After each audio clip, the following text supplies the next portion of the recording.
I'm Dreamteam Dash. I'm Trey. I'm Lusaso. I speak hiphop.com. How did you guys come together? When did you meet, and when did you decide to you wanna form a crew right now and take over the world? We were friends before we ever did music. I met Msoko through dance, in the dance scene, and then we're in a dance group. And Trevor is friends with my brother, so I met him through my brother, and he's been doing music. They did a project with my brother called Dreamteam. So he's been doing music for like 8 years. So then we did a song together when we were still in the dance crew, and I think that's where it started. That's how Dreamteam formed. Trevor was like, actually, I see potential in you two guys. I want us to form this group, and we came together.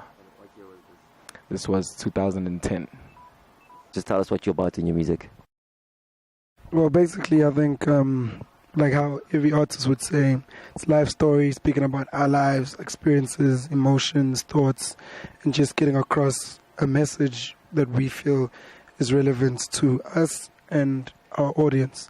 We speak about where we're from, we speak about where we're going, our dreams, just a combination of a lot of things. That's what we talk about. We haven't really had the chance to even put across our thoughts and our views and portray a powerful message, obviously, because people haven't heard so much of the music. I think it's important that we promote positivity between the youth and just try and be role models that people can actually listen to and aspire to become in some sort of way. What do you think about the fact that local guys are always used as curtain raisers, at these big events, and we don't ever really get shows like this, for our own local people? For us, I don't think we minded, because I think that's just part of the game, or that's just how it's done here in SA. Obviously, it needs to change. Then we need to get more recognition. I think AK also talks about that. But we're actually honored to open for some international acts, because we look up to most of them, So it's a pleasure to share the stage with them. With digital downloads right now, things like iTunes and ringtones and everything, how do you see digital technology affecting music sales within the next 10 years? I think obviously it's a digital age now, and it's a bit tricky in South Africa because there's two kinds of scenarios. There's a scenario where there's the urban market, which is largely digital, but you also have the less developed areas which still rely mostly on your hard copy.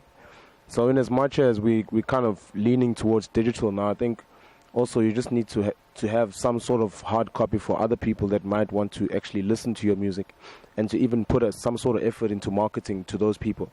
Because I think a lot of people don't really push they don't really push a lot of hard copy or marketing towards that, because obviously most of the people that are subscribing to the music on the digital side, but the actual the masses of South Africa aren't developed. It's large areas where people don't have access to internet and those kinds of things. So we also need to think about that as South Africans. In terms of marketing and getting your name out there, what advice do you give to artists in terms of what kind of publicists should they have? What kind of technology should they use on social networks to promote themselves? Which should they use, Blogger or which websites and Facebook and stuff like that? I think those things fairly depend on also how much budget you have and how much reach you have. But I think the nice thing about now music is that, as you say, there's social networks. You can really push just off Twitter, just off Facebook and whatnot, and build your following from there. And then also just don't be afraid to go out and print copies and give people music for free if you haven't reached people. Get yourself out there in any means possible. Don't limit yourself. Don't wait for a deal. Don't wait for a record label. There's so many ways of doing it. Post your videos up on YouTube. Whatever it is, just make sure that people are seeing it and hearing it. And you'll see, you'll move from 200 people like how we had last year to thousands of people now seeing and hearing your music.